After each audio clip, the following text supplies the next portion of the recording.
Hello, and welcome to the Christmas episode of The Prestige, a podcast about films, filmmaking, and film theory.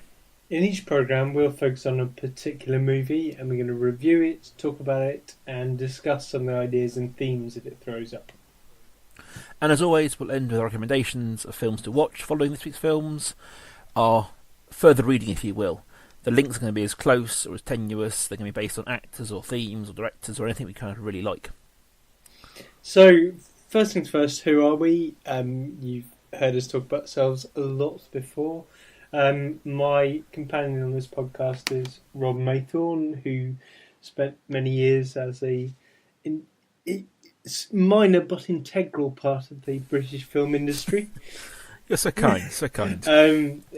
Working on a variety of different films, and now is an eminent publisher, editor, photographer, visiting lecturer, and all sorts. And my name's Sam Knowles, and I'm a teacher and writer, and I write books and articles about pop culture and literature and stuff. Brilliant. So Sam, this week, for our final Christmas show, it was your choice of film. Yes, and I chose the 1946 Franz Capra film, It's a Wonderful Life. Yes, it's wonderful news, for when all these wonderful people get into the swim, it's a wonderful life.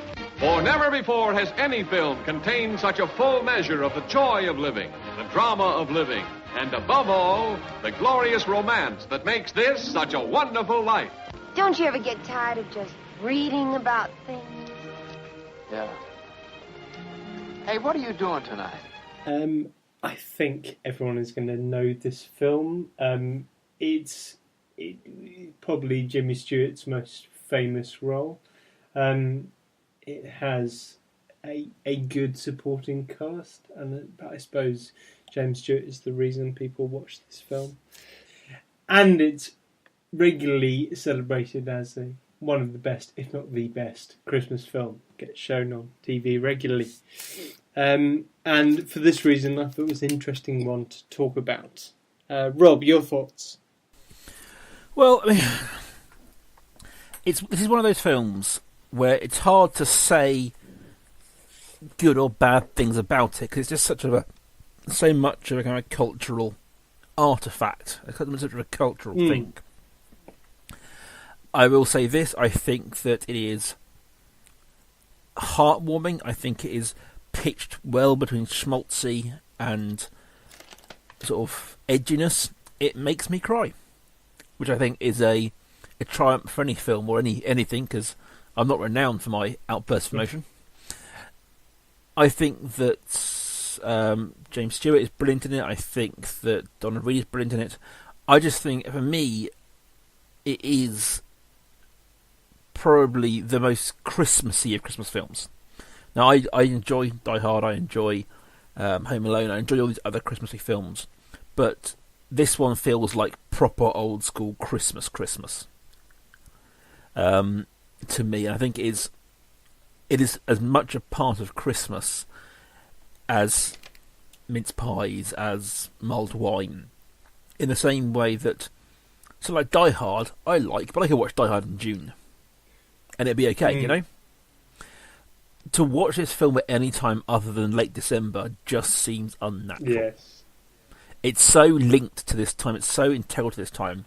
And there are obviously reasons why that is, and if we have time I'll go into things like contract negotiations and copyright, and as to why that's the way it is.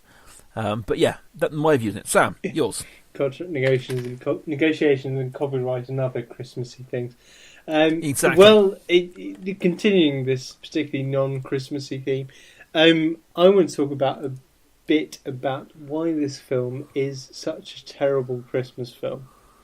And all right. the thing is that it seems to me, and I know there are Christmassy bits. This film, the last 10 minutes, is particularly Christmassy, but the central problem with this film all the way through is that George Bailey is unhappy with his life.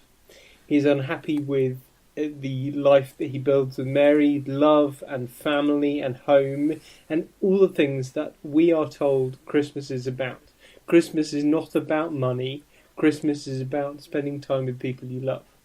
And that is something that all Christmas films are about. That's what you get with Die Hard and with Home Alone and other Christmas films like that.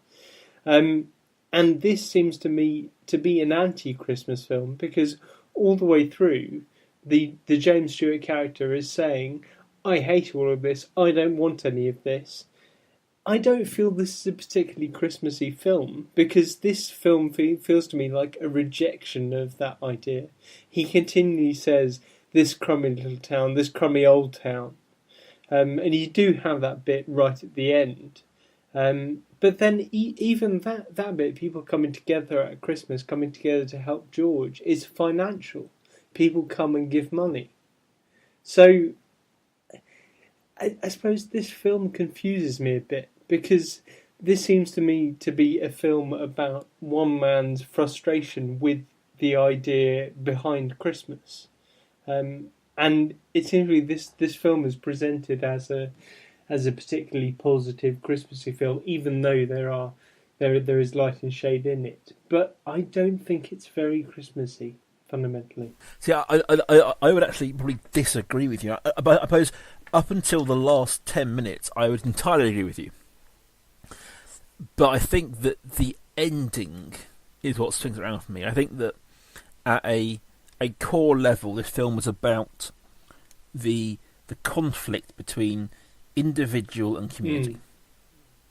That like, aside from its Christmassiness and the jokes and the songs and all that stuff, it's about that tension of each one of us. You know, the whole phrase "No man is an island," and this film is very much about that. Every step through his life, George Bailey chooses community.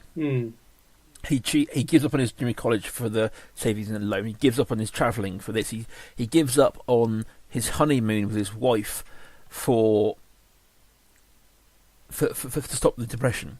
He always makes the choice to go with community, despite him constantly going, I want to be an individual. I want to go and see these things. You know, he's never, I want to go and meet people. He's never want to be part of this. I want to go and make things and see things. Is all he's ever about. But every choice he makes is always the choice for community. He marries the hometown girl he doesn't want to leave, and rejects Violet, the girl he wants to leave. I think that this film interrogates that tension, and obviously the infamous bit where he sees Potterville, in which that's a town where choices are made solely for individuals. Every person there out for themselves, and that's obviously represented by Potter.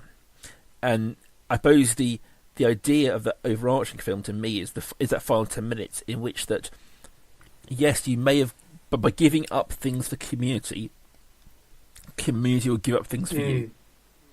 It settles on the side of community, very clearly on the side of community. And the idea that, yes, it may take 30 years of you pitching in for the community, but when you need them, they'll be there. And this is I touched on this probably 2 weeks ago now, about what makes it, for me, a Christmas film. And it's about personal growth and coming together. And this film has that. As you say, he always through, he's like, this is a crummy town, I want out of this town. And when he loses the money, I mean, I say spoilers at this point, but I think that we kind of beyond spoilers when it comes to this film. When the money goes missing, he never thinks of asking community. He goes straight to Potter, asks Potter for money, because he doesn't see the value in the community, and that's a lesson he learned, is the value of community. And that, I think, it's a sort of more repeated across Christmas films down the years. It's about learning about family, or learning about friends, or learning about community, and learning about being more than just one person. So, in many ways, I think it's almost the proto-Christmas film. Like, this is the mould from which so many Christmas films since are cast. I see what you mean. I suppose it's there is. If you play the long game with this and look at the end of it and look at the overarching narrative as you've just done, then yeah, I agree with you. It does make sense to see the film like that. I'm just stuck with how bleak and how anti relationships, how anti family this film gets at times. And there's, I mean, at one point, Jimmy Stewart says to his wife, "Why do we have to have all these kids?" And it's just after he's had that showdown with Uncle Billy and says, "Well, one of us is going to prison, and it isn't me." And it's just those two scenes. He seems to be rejecting. He's rejecting this idea of family, the older generation, the respect required for an older generation, and also rejecting the idea of family in terms of a younger generation, in terms of his own progeny. So he just, I see what you mean, but it just feels very dark. The places it goes to are very dark. I think that's as a film, it's one of the things that everyone forgets how dark it is. I mean, it is incredibly dark, particularly in the whole film is about him trying to kill himself, and then you get Pottersville, which is sort of, what's the word for it? It's incredibly depressing. And I think that all the way through the film, everyone can relate to George Bailey, because almost everybody I know at some point has made the choice to not do what they want to do in favour of something else. Everyone's going, you know what? I want to do that, but actually, to play ball with the rest of society, I've got to do this. And I think everyone can look at it. I think the film, as I see it, as I read it, is designed to do that. Like, you're meant to be like, actually, no, I see where he's coming from. I see where he's coming from. This, he's meant to be the right side of being a jerk, but still in that zone. Because I think the payoff at the end only works if you've gone through that journey. Yeah, I suppose what I'm saying is this film confuses me.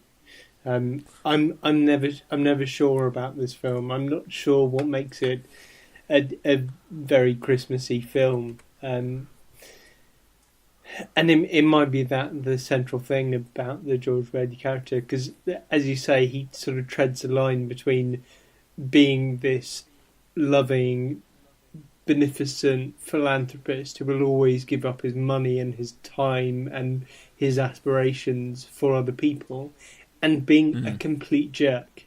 He is a horrible, horrible human being at times, and it's like treading that line between them, and you can get it in some of those early scenes when he's saying, it's another thing actually. How does a 38-year-old Jimmy Stewart play a college student? But when he's a college student and he's saying, I'm going to go away, I'm going to do these things, and like you say, he never wants to talk about the people he's going to meet. He always wants to talk about the place he's going to see, and then come back home and build things.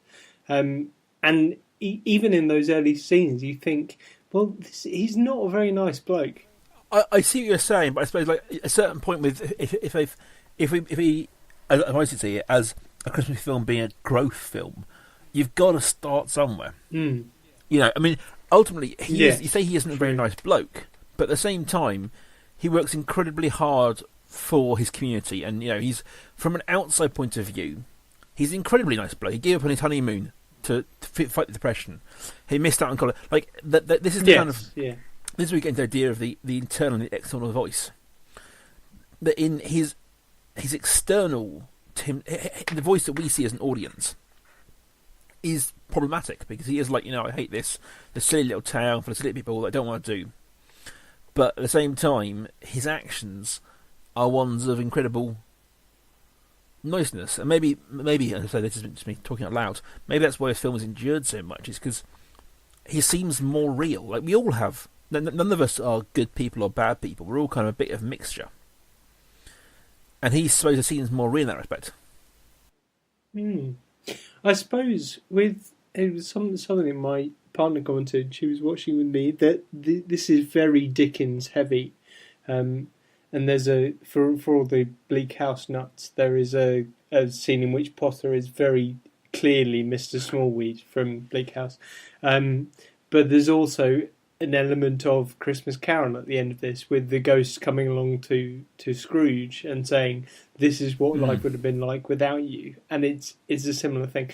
But the thing with Dickens, going with what you're saying, thing with Christmas Carol, is that people can look at this and think, well, yeah, okay, it's a moralistic story in which we're going to behave nicely to other people, and the spirit of Christmas comes out, but fundamentally, I know I am not Ebenezer Scrooge reading this because he's a horrible person. And what this film does is say, well, like you say, there's something of George Bentley in all of us. So there is something behind the enduring nature of this film is that he is such a relatable character. Exactly. I think that's maybe where fast films can endure, is when you can relate to someone a little bit. I think that this is part of it. I also think that it works well because it doesn't lay the Christmas on too thick. Like, it's at Christmas, but it isn't Santa that saves him. You know, there's the Christmas tree, but it's just kind of, as we said in the past, like Christmas adjacent. Yes, and you have something like is it Janie playing the piano? One of his daughters playing the piano. Yes. But you have Hark the Herald playing in the background, but it's Hark the Herald played fairly badly by an 8-year-old. That's the tone of this film. It's like, it's sort of Christmassy, but it sounds a bit off key. Exactly, and then that's where it may kind of survive a little bit. And because I try to think of like the sort of the Christmas films that endure, very few of them have like Santa in them. There are kids' films about Santa. Like I watched one this morning called Arthur Christmas. That was very good. But as an adult, the ones that endure are the ones that are kind of about Christmas. Because I think maybe this ties into aging and understanding Christmas. Is that as a kid, Christmas is one thing, very much giving presents, Santa, that kind of thing. But as we age, and I mean both Sam and I are 30s now, as you age, Christmas becomes family. It becomes seeing the people you don't see otherwise. I mean, presents are there and they're part of it, but generally, most of us are not sitting here bubbling something about the present we're going to get on Friday. We're looking forward to seeing our friends or our family or that kind of thing. And Christmas changes, if you see what I'm saying. And I think that's why some films stay with you into adulthood, because they start tapping into a different part of your Christmas experience. Like, this morning I watched Arthur Christmas with a 5-year-old, and she loved it. I really like it as well. But if I showed her this, she wouldn't quite relate to all that much, because she's 5. Yeah. Also, it's a fairly dark film to show a 5-year-old. Well, you know me. Yes, I suppose this is what it's kind of it's a good way of ending our Christmas season, because it's what we started with Home Alone, is how the different ways you see this film change over the years. You see this as a child and you side with Kevin, and as you grow up you learn more about the mother's story and think more about the old man and how Christmas means something different as you get older. Exactly. And that's one thing. I also that just as I mentioned briefly earlier, contracts and copyright. One of the reasons why this is so tied in is that in the 70s, by a clerical oversight, this film lapsed into public domain. Right. And it was in the public domain for probably 10 years, which is why every network in the world showed it at Christmas, because it was free to show. Right. It's now become back into copyright, and it's all been now someone owns it again. But that's why it became so linked to everyone saw it at Christmas, is because the copyright of it had lapsed, and anyone could watch, anyone could screen it without paying it to anybody. Right. Okay. Which is one of the reasons why it's kind of so much. But I do think that aside from that, the quality of the film does help. Yes. I wanted to, actually, there are a couple of notes here I've got on some, having said what I don't like about the film, I'm now going to spend a few minutes saying what's just amazing about this film. I particularly like the physical comedy. You have the kind of even close to slapstick moments with like Bert and Ernie, which is a brilliantly evocative combination of names for those who grew up in the 80s. But their singing scene outside the bridal suite, I thought that was brilliant. I really like the way it's the way that the world appears to Clarence when Joseph is introducing Clarence to George right at the very beginning of the film. And the clarification that it goes through is kind of the same as the viewer. Is that very? It's quite an involved cinematic technique. I think this sort of introducing the viewer to the narrative in the same way as a character within that narrative is being introduced to the story as well. I really enjoyed that, and I really enjoyed the fact that the angels are in control of what's being shot. So you have, when Jimmy Stewart appears, you have a freeze frame of him and Joseph and Clarence talking over it. Yes. You have that drawing attention to the film being controlled by the characters within the film. I really enjoyed those bits of. I suppose it's more the nuts and bolts of the film as opposed to the acting necessarily, which is brilliant.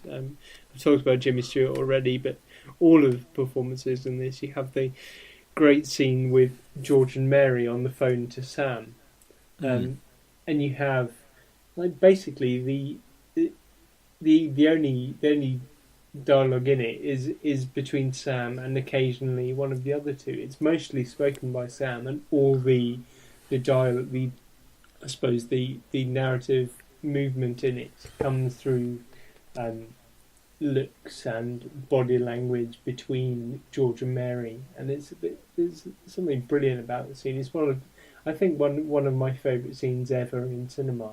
That telephone scene. I can see that. I think that. I agree. I think that there's a lot of moments in it. I think that, as you're saying about the start, I think it's a wonderful conceit in a film, because very often films will waste time trying to explain things to you, and this you understand entirely why you're being shown this guy's life through the years. Yes, yeah. You totally you get it. And I think that's a wonderful sort of filmmaking conceit to do it that way. I think that's worth recognising as a bit of filmmaking. I think that, having praised it up until now, I think it's worth saying that I think to modern audiences some of the pacing is a bit strange. Yes. You get a good hour and 10 into the film before kind of anything of note happens, I'd say. Yeah. And it is all wrapped up in like a good 5 minutes right at the end. But these are, minor gripes against what the film is. So Sam? Yes. Recommendations. Recommendations. I'm going particularly old school with my recommendations this week. One, because I thought I wanted to take a look at other films that came out in 1946, which is the year of It's a Wonderful Life, and Big Sleep came out. Long Call and Humphrey Bogart. So that would be my recommendation for this week. Although, actually, I was thinking about another Humphrey Bogart film. Slightly earlier in the decade, I was thinking about Casablanca as well. So there's a whole range of films I could recommend from the 1940s. And my second recommendation would be Harvey. And I think, although I said that this might be James Stewart's most famous role, I think Harvey is his best in terms of my appreciation of it. I love Harvey. I think his acting performance in that is absolutely brilliant. I will say this, that as a teenager, Sam did turn me on to Harvey. I think you even bought me the VHS that I still own. And it was well worth it. So there are two films that I've made Rob see. One is Harvey and one is The Sting. Yep, yeah. Both. But generally, I think your recommendations to me are a much better hit rate than mine to you. So, there's just so many more recommendations you send my way. That's true. It's true. I do throw a lot of you. Okay, my recommendations this week, I feel like a similar kind of vein to you. So my first one is another James Stewart film, Jimmy Stewart, and that's Alfred Hitchcock's Rear Window. 1954, very different film to It's Wonderful Life, but I think one of Stewart's best. It's got Grace Kelly in it. She's amazing in it. It's basically about a guy in a wheelchair who sees a murder, he thinks, across in an apartment. And no one believes him, and it all goes from there. It's straight Hitchcock. It's one of Hitchcock's best, and I think certainly one of James Stewart's best. It's one of those films, it's well known enough that I don't think it needs much recommendation from me. My second recommendation, I've followed the director. We haven't talked much about Frank Capra. Mm-hmm. Frank Capra, director of It's a Wonderful Life, very much espouses the idea of a beautiful small town America. Capra-esque is a saying in itself. And I wanted to point towards the 1944 film, so 2 years before It's a Wonderful Life, Arsenic and Old Lace. Brilliant film. Which stars Cary Grant as... It's I'm trying to describe it. He discovers that his aunts are insane and killing people. Yeah. Which sounds far darker than this film is. But it's very dark. But at the same time, it's wonderfully funny. It is emotional. It's drama-filled. But I think it's a great film. I feel it was remade in the last decade. But it can't have been that good because I can't remember it. No. But no, Arsenic and Old Lace. If you like Wonderful Life at all, it's worth checking out. It's slightly darker, a bit more screwball. It's a Wonderful Life, but it's brilliant. I will say about It's a Wonderful Life, Arsenic and Old Lace, that Cary Grant is brilliant, but it's not necessarily the script that is brilliant. I saw a stage production of Arsenic and Old Lace in Sao Paulo in Portuguese when my Portuguese was not great, and it did not matter in the slightest because it's all about the physical comedy and the relationship between the characters. So it's a brilliant recommendation. I'll stand by it. So next week, guys, we're going to be doing our wrap up of the year. We're going to be doing our top 5 films that we've seen this year. So tune in for that. And after that, we're back in the new year. We may or may not be talking about something big that has happened in the world of cinema. Yes. We shall see what comes about.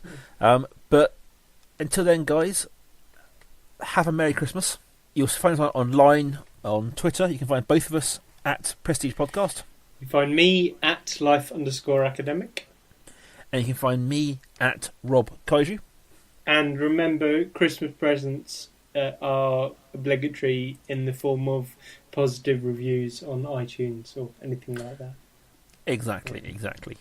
So it's how we know you love us. Quite. Lovely. All right, guys. Well, we'll see you in a week's time. Yeah. All right, then. Merry Christmas, everyone. Bye.